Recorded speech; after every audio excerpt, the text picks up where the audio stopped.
Ayan mga katropa, maghihilo na tayo ng ating huli.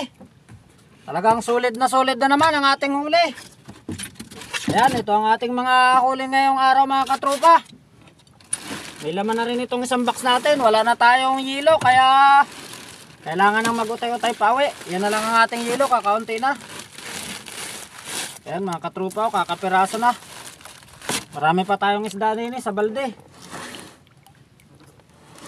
Talagang solid ang huli ngayon.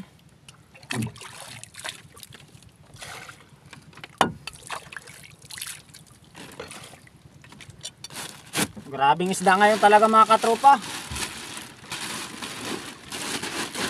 So, siguro ipuno na itong ating isang lagayan na ito. Lilipat na natin dito. Talagang daming isda ngayon.